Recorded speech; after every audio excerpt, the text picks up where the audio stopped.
میری زندگی کا مقصد تیرے دین کی سرفرازی، میں اسی لیے مسلمان، میں اسی لیے نمازی، میری زندگی کا مقصد تیرے دین کی سرفرازی۔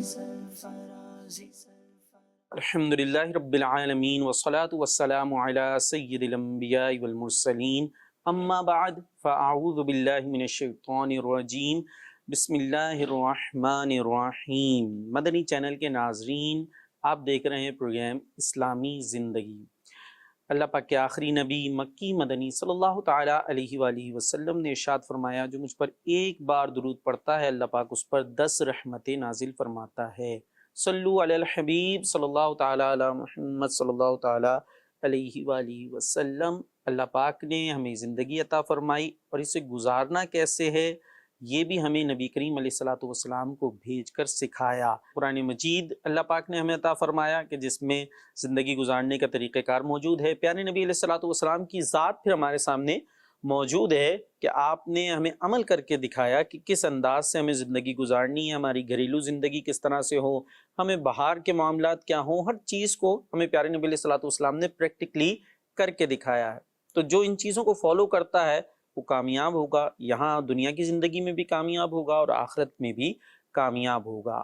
آج ہم اپنے اس پروگرام کے اندر اسلامی زندگی جس چیز کو سمجھیں گے وہ ایک ایسی کوالٹی ہے، ایک ایسی صفت ہے کہ جو بہت ناپسندیدہ ہے، جس کے اندر وہ چیز ہوتی ہے اسے لوگ بھی نہیں پسند کرتے، دنیاوی طور پر بھی نہیں پسند کیا جاتا، اور اللہ پاک کی بارگاہ میں تو وہ صفت، وہ چیز بہت ہی سخت ناپسندیدہ ہے، اور وہ ہے تکبر۔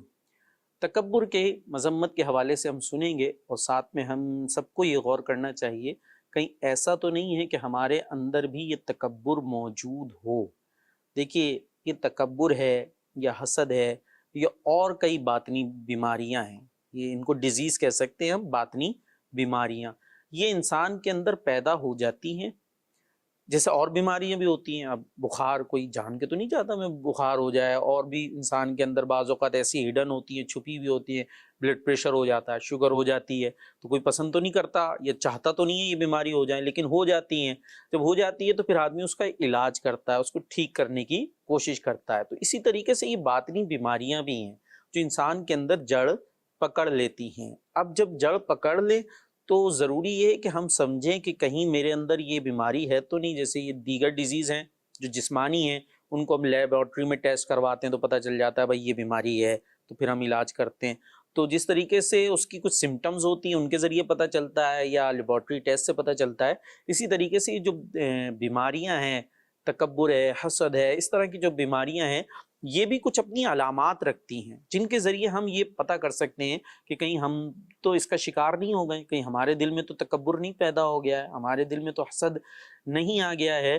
تو ہمیں اس طرف توجہ دینی ہے کہ کہیں ہم تکبر کا شکار تو نہیں ہے، اس کی کچھ علامات بھی ہوا کرتی ہیں۔ بہرحال تکبر بہت بری صفت ہے، اور اگر ہم دیکھیں اس کی مذمت کے لیے شیطان، ابلیس، جو مردود ہونے سے پہلے معلم الملکوت تھا، بڑا عبادت گزار تھا، جنت کا خزانچی بھی رہا، فرشتوں کا سردار بن گیا، یہ فرشتوں کا پڑھانے والا ٹیچر بن گیا۔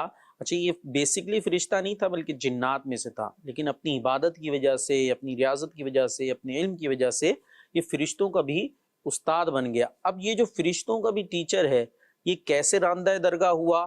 جب اللہ پاک نے حکم دیا فرشتوں کو کہ حضرت آدم علیہ السلام کو سجدہ کیا جائے، تو چاہے وہ جبرائیل علیہ السلام ہوں، میکائیل علیہ السلام ہوں، حضرت اسرافیل علیہ السلام ہوں، حضرت اسرائیل علیہ السلام ہوں، دیگر فرشتے ہوں، سب اللہ کے حکم پر حضرت آدم علیہ السلام کے سامنے سجدہ ریز ہو گئے، حضرت آدم علیہ السلام کو سجدہ کیا۔ لیکن ابلیس نے کیا کیا؟ وہ اکڑ گیا، اس نے تکبر کیا اور کہنے لگا کہ میں اس سے بہتر ہوں، تو نے مجھے آگ سے پیدا کیا اور اسے مٹی سے، لہٰذا میں افضل ہوں۔ حضرت آدم علیہ السلام کی تخلیق مٹی سے ہوئی تھی، تو اس کے گمان کے مطابق کہ جی مٹی تو ہے وہ کمتر ہے تو میں افضل ہو گیا، یہ اس کی سوچ تھی، اگرچہ حقیقت یہ نہیں ہے۔ خیر، اس نے تکبر کیا کہ میں تو حضرت آدم کو سجدہ نہیں کروں گا، میں افضل ہوں۔ اسے اس بنا پر، یہ تکبر کرنے کی وجہ سے اللہ پاک نے اسے مردود کر دیا، اور اس کی حسین صورت تھی وہ بھی ختم ہو گئی، بد شکل ہو گیا، نورانیت اس کی سلب کر لی گئی، اور اللہ پاک نے ابلیس کو اپنی بارگاہ سے دھتکارتے ہوئے ارشاد فرمایا تو جنت سے نکل جا کہ تو راندھا یعنی لعنت کیا گیا، اور بے شک تجھ پر میری لعنت ہے قیامت تک۔ اتنا بڑا مقام تھا، سب چھین لیا گیا، جنت سے نکال دیا گیا، قیامت تک کے لیے لعنت کا طوق اس کے گلے میں ڈال دیا گیا۔ الامان والحفیظ ہوا کیوں؟ کیا کیا اس نے؟ تکبر کیا کہ حضرت آدم علیہ السلام کو سجدہ نہیں کیا، اور کہتا ہے کہ میں افضل ہوں، مجھے آگ سے پیدا کیا گیا ہے۔ تو یہاں سے ہمیں پتہ چلا کہ یہ تکبر کتنی بری صفت ہے۔ اسی طریقے سے اگر ہم دیکھیں فرعون کے بارے میں ہم نے سنا ہے، نمرود کے بارے میں سنا، اب یہ اپنے تکبر میں تھے کہ جس تکبر کی بنا پر معاذ اللہ ان لوگوں نے سرکشی کی، اور پھر ان کا انجام کیا ہوئے یہ بھی ہم جانتے ہیں کہ کس طریقے سے فرعون کو غرق کر دیا گیا، ڈوبا کر جو ہے وہ مار دیا گیا، اور نمرود اس کے تو ناک کے ذریعے ایک مچھر اس کے دماغ میں چلا گیا، اور وہ مچھر جو ہے وہ اس کو اذیت دیتا رہتا تھا، اور حال یہ تھا کہ نمرود خدائی کا دعوے دار تھا، کہتا تھا معاذ اللہ میں خدا ہوں، لوگوں کو سجدہ کروایا کرتا تھا، اور اس کے تکبر کا جب اس پر عذاب آیا تو کس انداز سے آیا کہ اس کے دماغ میں مچھر گھس گیا، اب اس کو اذیت دیتا تھا تو وہ کاٹتا تھا۔ اب اس کے دربار میں آنے والے کا قانون یہ بن گیا کہ جو اس کے دربار میں آئے گا وہ اس کو جوتا مارے گا، کیونکہ جب اس کے سر پہ کوئی چیز لگتی تھی تو وہ ظاہر ہے مچھر تھوڑی دیر کے لیے ہٹ جاتا تھا، وہ کاٹتا نہیں تھا تو اس سے سکون ملتا تھا۔ تو پہلے وہ سجدہ کرواتا تھا، اب اس کے سر پہ جوتے پڑنا شروع ہو گئے، اور وہ یوں ہی جوتے کھاتے کھاتے مر گیا۔ تو یہ اس کی تکبر کا انجام تھا، کس طریقے سے وہ دنیا میں بھی ذلیل و رسوا رہا، اور آخرکار یوں ہی وہ مر گیا، اور اب آخرت میں بھی کس انداز سے اس کی بربادی ہے۔ اسی طریقے سے فرعون کی ہدایت کے لیے حضرت موسیٰ کلیم اللہ اور حضرت سیدنا ہارون ان کو بھیجا، مگر اس نے ان کو جھٹلایا، اور پھر اللہ پاک نے کس طریقے سے فرعون کو دریائے نیل میں غرق کر دیا۔ مفسرین فرماتے ہیں کہ اللہ پاک نے فرعون کو مرے ہوئے بیل کی طرح دریا کے کنارے پر پھینک دیا۔ وہ متکبر، وہ فرعون، یہ طاقت آج بھی کسی کو ہم کہتے ہیں نا، مثال بھی دیتے ہیں تو فرعون بنا ہوا، جب کوئی بڑا تکبر دکھا رہا ہوتا ہے تو یاد رکھنا چاہیے بعض لوگ واقعی ایسی حرکتیں کر رہے ہوتے ہیں، تکبر میں آئے ہوئے ہوتے ہیں، کوئی منصب مل جائے، کوئی باس ہوتے ہیں بعض اوقات آفس میں بڑے ہیں، کوئی بھی اس کو جو ہے وہ مقام ملا ہوا ہے دنیاوی طور پر کہیں پر بھی، تو وہ گویا فرعون بن جاتے ہیں، متکبر بن جاتے ہیں، اپنے سے نیچے والوں کو بلا وجہ میں تنگ کرتے ہیں، انہیں ذلیل کرتے ہیں۔ تو یاد رکھیے گا جو اصلی فرعون بھی تھا اس کا بھی حال اچھا نہیں ہوا تھا۔ کیا ہوا؟ دریا میں ڈبا کر اس کو مار دیا گیا، اور پھر اس کے ساتھ کیا ہوا کہ فرعون کو مرے ہوئے بیل کی طرح دریا کے کنارے پر پھینک دیا گیا، تاکہ وہ باقی ماندہ بنی اسرائیل اور دیگر لوگوں کے لیے عبرت کا نشان بن جائے۔ اس کو عبرت کا نشان بنا دیا گیا، اور ان پر یہ بات واضح ہو جائے کہ جو شخص ظالم ہو اور اللہ عز و جل کی جناب میں تکبر کرتا ہو، اس کی پکڑ اس طرح ہوتی ہے کہ اسے ذلت و اہانت کی پستی میں پھینک دیا جاتا ہے۔ یاد رکھیے گا، آج ہو سکتا ہے تھوڑے دنوں میں آپ کے پاس کوئی رتبہ ہو، کوئی عہدہ ایسا موجود ہو کہ سامنے والے آپ کے سامنے کچھ نہ کر سکتے ہوں، آپ تکبر میں آ کے انہیں ذلیل کرتے ہوں، رسوا کرتے ہوں، کچھ بھی کہتے ہوں، وہ بیچارے کچھ بھی نہیں کہہ سکتا، غریب ہو، آپ کا ماتحت ہو، لیکن اللہ پاک تو ہر شے پر قادر ہے۔ وہ اس کی صفت ہے کبریائی، اس کی ذات کو زیب دیتی ہے بڑائی، اور وہ ہر چیز پر قادر ہے۔ جب اس کا قہر اگر نازل ہوا نا تو پھر کوئی بچا نہیں پائے گا۔ یہ بڑے بڑے نمرود، فرعون، یہ نہیں بچے، کہاں گئے؟ کیا کروایا کرتے تھے، کس طریقے سے لوگوں پہ ظلم و ستم کرتے تھے، یہ بچے؟ تو آپ کے پاس اگر کوئی منصب ہے اور جس بنا پر آپ تکبر کر رہے ہیں اور کسی کو حقیر جان رہے ہیں، تو یاد رکھیے گا یہ آپ کے پاس منصب رہنے والا ہمیشہ نہیں ہے۔ آج دنیا میں اگر کچھ نہیں بھی ہوا تو ایک دن مرنا ہے، آخر موت ہے، مر کے تو قبر میں جائیں گے، پھر اگر اللہ پاک نے پکڑ لیا پھر بتائیے کہاں جائیں گے؟ تو یہ تکبر ہرگز بھی ہمیں زیب نہیں دیتا۔ تو ہمیں تکبر نہیں کرنا، بلکہ اپنے اوپر غور کرے، آدمی اپنے ذات پر غور کرے کہ اس کی حیثیت ہے کیا، اس کی حقیقت کیا ہے۔ اس کا وجود کہاں سے آیا، کس انداز سے دنیا میں آیا. اس وقت بھی جو وہ دنیا میں گھوم رہا ہے تو پیٹ میں دیکھے تو ہر وقت غلاظت پیٹ کے اندر موجود ہوتی ہے، اور مرنے کے بعد اس کا حال کیا ہوتا ہے، قبر میں جا کر کیا ہوتا ہے وہ ہم جانتے ہی ہیں. تو ایسے شخص کو ہرگز بھی تکبر زیب نہیں دیتا. ہو سکتا ہے کچھ پیسوں کی وجہ سے آپ بڑے اچھے کپڑے پہن لیتے ہو، گاڑی ہو، یہ ہو، لیکن یہ حقیقت تو جھٹلا نہیں سکتے کہ جہاں سے آپ آئے ہیں، جس طرح آپ کا وجود بنا ہے، اور پیٹ میں جو غلاظت آپ کے موجود ہر وقت ہوتی ہے، اور مرنے کے بعد کیا حال ہونے والا ہے، اٹھا کے آپ کچھ بھی منصب رکھتے ہو، اٹھا کے لے جا کے قبر میں ہی ڈال دینا مٹی میں، اور اندر پھر کیا ہونے والا ہے. اللہ پاک رحم کا معاملہ فرمائے. تو ایسے شخص کو ہرگز بھی تکبر زیب نہیں دیتا. اچھا یاد رکھیے گا تکبر کہتے کس کو ہیں، یہ بھی سمجھنے کی بہت ضرورت ہے. بھائی تکبر کی ہم نے مذمت تو سنی، تکبر کہتے ہیں خود کو افضل سمجھنا اور دوسروں کو حقیر سمجھنا، یہ تکبر کہلاتا ہے. صحیح مسلم کی روایت ہے، پیارے نبی صلی اللہ تعالی علیہ وسلم نے ارشاد فرمایا الکبر بطر الحق وغمط الناس، یعنی تکبر حق کی مخالفت اور لوگوں کو حقیر جاننے کا نام ہے. تو اگر کوئی اچھی حالت میں رہتا ہے، پیسے والا ہے، اچھے کپڑے پہنتا ہے، اچھی گاڑی ہے، تو یہ ضروری نہیں کہ وہ تکبر کرتا ہو. ٹھیک ہے نا، یہ چیزیں فی نفسی یوز کرنا کوئی تکبر نہیں ہے. ہاں جن کے پاس یہ چیزیں نہیں ہیں ان کو حقارت کی نگاہ سے دیکھنا، انہیں کمتر سمجھنا، یہ تکبر ہے. ٹھیک ہے نا، اچھے حال میں رہنا تکبر نہیں ہے، لیکن جو اس حال میں نہیں ہے اس کو اس کی غربت کی وجہ سے، اس کے جو اچھے کپڑے نہیں ہیں، اچھی حالت میں نہیں ہیں، اس وجہ سے انہیں کمتر سمجھنا، یہ تکبر ہے. تو بعض اوقات پیسے والے اور مال والے یا کوئی بھی آپ کو منصب حاصل ہے، کوئی بھی کوالٹی حاصل ہے، آپ اسکول کالج میں پڑھتے ہی اچھا ہے، یہ بھی ہوتا ہے آپ کے پاس دماغ اچھا ہے، ذہین ہے، سمجھ میں آ جاتا ہے، تو بعض بیچارے جو ہے وہ ایسے نہیں ہیں تو ان کو جو ہے وہ ایسی سمجھتے ہیں، کمتر سمجھ رہے ہوتے ہیں. بعض اوقات جو ہے وہ جملوں سے، الفاظ سے، باتوں سے شو بھی ہو جاتا ہے کہ جی تم تو نہیں کیا ہے، دماغ میں بھوسا بھرا ہے، کچھ سمجھ نہیں آتا تمہیں. تو وہ یہ کس چیز کا اظہار ہو رہا ہوتا ہے، یہ بعض اوقات یہی اظہار ہو رہا ہوتا ہے کہ جی میں تو بڑا جینیس ہوں، تمہارا تو دماغ ہی نہیں چلتا، تم تو ایسے ہی ہو.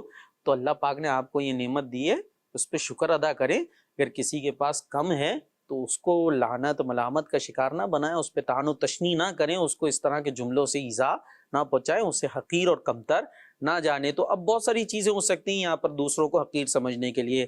کسی کے پاس پیسے کم ہیں، اس بنا پر آپ اسے حقیر سمجھ رہے ہیں. کسی کے پاس علم کم ہے، اس بنا پر اسے حقیر سمجھ رہے ہیں. کسی کے پاس نالج کم ہے، اس بنا پر آپ اسے حقیر سمجھ رہے ہیں. تو یہ درست طریقہ نہیں ہے. اللہ نے آپ کو ذہانت دی ہے، مال دیا ہے، حسن دیا ہے، اور اللہ پاک نے آپ کو صفات دی ہیں، اس پہ اس کا شکر ادا کریں. اور اگر کسی کے پاس یہ چیزیں نہیں ہیں تو اس کو حقیر اور کمتر نہ سمجھے. یہ طریقہ کار درست نہیں ہے. جیسا میں نے عرض کیا تھا کہ یہ کبریائی اللہ پاک کی صفت ہے، بڑائی اللہ پاک کی صفت ہے، انسان کو عاجزی زیب دیتی ہے. ٹھیک ہے نا، نبی کریم صلی اللہ تعالی علیہ وسلم نے ارشاد فرمایا، رب عز و جل ارشاد فرماتا ہے کبریائی میری چادر ہے، کبریائی میری چادر ہے، لہٰذا جو میری چادر کے معاملے میں مجھ سے جھگڑے گا میں اسے پاش پاش کر دوں گا. علمان والحفیظ، اس کی مثال علماء نے یوں بیان فرمائی کہ جیسے کوئی بادشاہ کا تخت ہو اور اس کا تاج بھی ہوتا ہے، تو کوئی غلام جو ہے وہ بادشاہ کے تخت پر بیٹھ جائے اور اس کا تاج اپنے سر پہ رکھ لے، تو اس غلام کے ساتھ بادشاہ کیا کرے گا؟ ظاہر ہے وہ تخت جو ہے وہ بادشاہ کا ہے، وہ تاج بادشاہ کا ہے، وہ اس غلام کا نہیں ہے. تو وہ اگر وہاں پر بیٹھے گا اور تاج لگا کے اور وہ جو ہے وہ بادشاہ سا بننے کی کوشش کرے گا تو ظاہر ہے اس کو سخت سزا ملے گی. تو یہاں پر کیا بتایا گیا حدیث پاک میں کہ اللہ پاک نے ارشاد فرمایا کہ کبریائی میری چادر ہے، جو میری چادر کے معاملے میں مجھ سے جھگڑے گا میں اسے پاش پاش کر دوں گا. تو یہ تکبر کرنے والے کو اللہ پاک سخت ناپسند فرماتا ہے کہ خود کو بڑا سمجھ رہا ہے اور دوسروں کو حقیر جان رہا ہے، حقیر جان کے اس اللہ پاک کی مخلوق کے ساتھ وہ بدسلوکی کر رہا ہے. دیکھیے اللہ پاک نے آپ کو یہ نعمت عطا فرمائی ہیں، اللہ پاک کی حکمت ہے، اس نے دوسروں کو اگر وہ چیز نہیں دی تو آپ کو کوئی رائٹ نہیں ہے کہ آپ اس بنا پر اس کی حقارت کی نگاہ سے اسے دیکھیں، اسے ذلیل کریں، اس کو باتیں سنائیں. اللہ پاک کی حکمت ہے، اللہ پاک کسی کو دے کر آزماتا ہے، کسی سے لے کر آزماتا ہے، یعنی کسی کو وہ چیزیں دیتا ہے بہت ساری، مال دولت حسن و جمال علم وغیرہ، اور بعض کو اللہ پاک کی حکمت ہے وہ چیزیں نہیں دیتا۔ دونوں کی آزمائش ہوتی ہے کہ جس کو وہ نعمتیں دی ہیں وہ اس پہ شکر کر رہا ہے، اور جس کے پاس وہ نعمتیں نہیں ہیں وہ صبر کر رہا ہے۔ تو یہ اللہ تعالیٰ کی تقسیم ہے، اس میں یہ تکبر کرنے والا بیچ میں آ کے ان نعمتوں کی وجہ سے جو اسے حاصل ہے وہ ان کو حقارت کی نگاہ سے دیکھنا شروع کر دیتا ہے جن کے پاس وہ نہیں ہے، تو یہ اللہ پاک کو سخت ناپسند ہے۔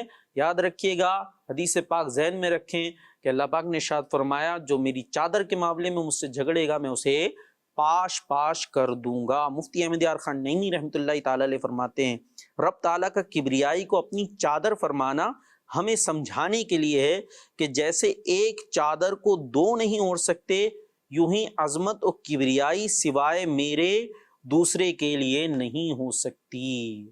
تو عظمت اور کبریائی یہ رب کی صفت ہے۔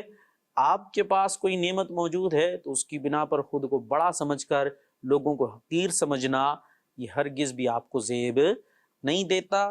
یہ طرز عمل دنیا میں آپ کو نقصان پہنچا سکتا ہے اور آخرت بھی آپ کی برباد کر سکتا ہے۔ سرکار مدینہ صلی اللہ تعالی علیہ وآلہ وسلم نے ارشاد فرمایا بے شک قیامت کے دن تم میں سے میرے سب سے نزدیک اور پسندیدہ شخص وہ ہوگا جو تم میں سے اخلاق میں سب سے زیادہ اچھا ہوگا، اور قیامت کے دن میرے نزدیک سب سے قابل نفرت اور میری مجلس سے دور وہ لوگ ہوں گے جو واہیات بکنے والے، لوگوں کا مذاق اڑانے والے اور متفحق ہیں۔ توجہ، کیا فرمایا؟ قیامت کے دن میرے نزدیک وہ ہوگا، پسندیدہ وہ ہوگا جو اخلاق میں سب سے اچھا ہوگا، ٹھیک ہے، جو حسن اخلاق والا ہے وہ پیارے نبی کے قریب ہے قیامت کے دن۔ اور دور کون ہوگا، قابل نفرت کون ہوگا قیامت کے دن؟ پیارے نبی نے ارشاد فرمایا میرے نزدیک سب سے قابل نفرت اور میری مجلس سے دور وہ لوگ ہوں گے۔ کون لوگ ہوں گے؟ جو واہیات بکنے والے، گالیاں نکالنے والے، فحش گوئی کرنے والے، لوگوں کا مذاق اڑانے والے۔ آج کل تو میمز بنائی جا رہی ہوتی ہیں، کچھ بھی جناب کسی کی طرف جھوٹ بھی منسوب کر کے جی لگا دیا جاتا ہے۔ اب آپ خود سوچ لیجیے یہاں کیا بیان کیا جا رہا ہے، لوگوں کا مذاق اڑانے والے۔ اور تیسری چیز بیان ہوئی اور متفحق ہیں۔ صحابہ اکرام علیہم رضوان نے عرض کی یا رسول اللہ صلی اللہ تعالیٰ علیہ وسلم، بیہودہ بکواس بکنے والوں اور مذاق، لوگوں کا مذاق اڑانے والوں کو تو ہم نے جان لیا، مگر یہ متفحق کون ہیں؟ دیکھیں صحابہ اکرام نے بھی سوال کیا، ہو سکتا ہے آپ کے بھی ذہن میں آ رہا ہو نا سوال کہ یہ ورڈ تو سمجھ میں نہیں آیا، تو دیکھیے صحابہ اکرام نے کس طریقے سے حضور علیہ الصلوۃ والسلام سے علم حاصل کیا۔ تو پیارے نبی علیہ الصلوۃ والسلام نے ارشاد فرمایا اس سے مراد ہر تکبر کرنے والا شخص ہے۔ تو تکبر پیارے نبی علیہ الصلوۃ والسلام کی مجلس سے دور کرنے والا ہے۔ اب قیامت کے دن تو پناہ کہاں ملے گی؟ قیامت کے دن تو شفاعت کے لیے سب کہاں جائیں گے؟ پیارے نبی علیہ الصلوۃ والسلام کی بارگاہ میں تو حاضر ہونا ہے، حضور علیہ الصلوۃ والسلام سے تو شفاعت کی بھیک مانگنی ہے، آپ علیہ الصلوۃ والسلام سے تو کرم چاہنا ہے ہم نے قیامت کے دن۔ تو قیامت کے دن حضور فرما رہے ہیں کہ میری مجلس سے دور کون لوگ ہوں گے، جس میں تیسرا کیا بیان کیا گیا ہے؟ جو تکبر کرنے والے۔ تو تکبر بہت بڑی چیز ہے، دنیا و آخرت کو برباد کرنے والی ہے، نہ اٹھ سکے گا قیامت تلک خدا کی قسم کہ جس کو تو نے نظر سے گرا کے چھوڑ دیا۔ تو تکبر بہت بری چیز ہے، اللہ پاک اس سے ہمیں بچنے کی توفیق عطا فرمائے۔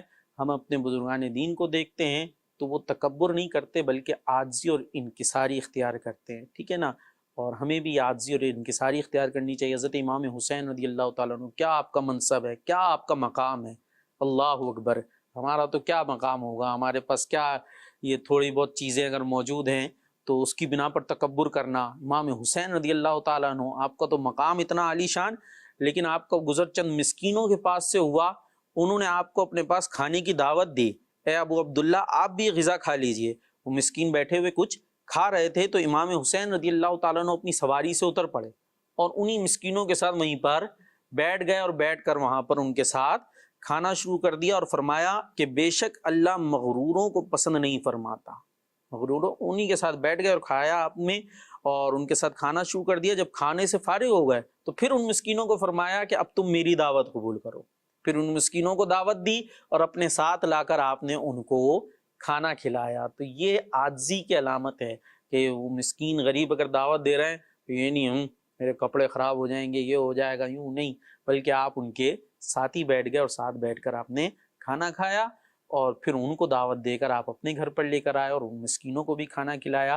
تو تکبر کیسے پتہ چلتا ہے کہ کہیں ایسا تو نہیں ہم متکبر ہیں، ہمارے اندر تکبر آ رہا ہے، تکبر کی صفت پیدا ہو رہی ہے؟ تو اس کی کچھ علامات میں سے بھی ہے کہ کوئی غریب ہے، کوئی اس طرح سے ہے، مزدور ہے، اس کے پاس سے اگر بدبو آ رہی ہے یا اس طرح کا تھوڑا اس کا حال ہے تو اس کی وجہ سے ہمارا جو ہے وہ اس کو حقارت کی نظر سے دیکھنے لگیں اور اس کو بس یہ دور ہو جائے اور اس کو ڈی گریڈ کرنے والے ہم کچھ جملے کہنے لگیں، ہمارے دماغ میں کلبرانے لگیں کہ ہم اسے کچھ اس طرح کی باتیں کہیں، تو یہ پھر ہمیں غور کر لینا چاہیے کہیں ہمارے دل میں تکبر تو نہیں ہے۔ تو کوئی کسی حال میں بھی ہو سکتا ہے آپ کو تھوڑی سی تکلیف ہو رہی ہو، بیچارہ محنت مزدوری کرتا ہے، تو آپ وہاں پر برداشت کریں، تھوڑی دیر کے لیے عاجزی اختیار کریں، اس کو محبت دیں، ہرگز بھی کوئی ایسی بات نہ کریں جو تکبر والی ہو۔ اعلیٰ حضرت امام اہل سنت کی سیرت میں ہمیں واقعہ ملتا ہے کہ ایک مرتبہ آپ کسی شخص کے گھر پر موجود تھے تو وہاں پر کوئی غریب حجام بھی موجود تھا، یعنی نائی جو بال وغیرہ کاٹتے ہیں، تو اب وہ حجام جو ہے وہاں پر کوئی چارپائی تھی، اس کے اوپر جو ہے وہ جھجکتے ہی بیٹھا، حسین کے اندر کوئی چارپائی ٹوٹی ماری موجود تھی، اس پر وہ بیٹھا۔ اب اس کا وہاں بیٹھنا تھا تو جس کا وہ گھر تھا اس نے جو ہے اسے گھور گھور کے دیکھنا شروع کر دیا کہ مطلب یہ غریب ہے تو اس کی کیسے مجال کہ یہ یہاں کسی چارپائی پر بیٹھ جائے۔ بعض جگہ یہ ہوتا ہے کہ جناب جو غریب ہیں یا اس طرح کے ہیں وہ کرسی پر نہیں بیٹھ سکتے، ساتھ نہیں بیٹھ سکتے، بلکہ ان کو نیچے بیٹھنا ہوگا، اور وہ ساتھ بیٹھ گئے تو بڑا برا لگے گا۔ اسی طریقے سے بھئی یہ جو ہے وہ غریب ہے یا ماتحت ہے تو یہ ہمیں سلام کرے گا، ہم سلام میں پہل نہیں کریں گے، یہ کیا ہے؟ حالانکہ حدیث میں بھی بیان کیا گیا ہے کہ جو سلام میں پہل کرتا ہے وہ تکبر سے بری ہے۔ تو یہ سوچنا کہ یہ مجھے سلام کرے میں سلام نہیں کروں گا، یہ کیا ہے؟ تو اس پہ ہمیں غور کرنا چاہیے۔ بہرحال وہ بیٹھا تو گھورنا شروع کر دیا، وہ بیچارہ شرمندہ ہو کر اٹھ کر چلا گیا۔ خیر اعلیٰ حضرت ابھی تو اس کے گھر پر موجود تھے۔ اب بعد میں ایک دفعہ اعلیٰ حضرت کے گھر پر وہ شخص آیا ہوا تھا، اعلیٰ حضرت کے کاشانے پر، وہی جس نے یہ گھورنے کا کام کیا تھا، اور پھر وہاں پر اعلیٰ حضرت کا جو حجام تھا، نائی تھا، وہ وہاں پر آ گیا خط بنانے کے لیے۔ تو جب اعلیٰ حضرت نے دیکھا تو اعلیٰ حضرت کا کیا انداز تھا، آپ نے اس کو خود دعوت کیا۔ وہ اس فکر میں تھا کہ میں کہاں بیٹھوں، تو اعلیٰ حضرت نے فرمایا ارے بھائی کریم بخش، دیکھیے کیا انداز ہے، اس کا نام لے رہے، اس کو ساتھ میں بھائی کہہ رہے ہیں، اعلیٰ حضرت امام اہل سنت، میں بھائی کریم بخش کھڑے کیوں ہوں؟ مسلمان آپس میں بھائی بھائی ہیں۔ اور ان صحاب کے برابر میں بیٹھنے کا اشارہ کر دیا۔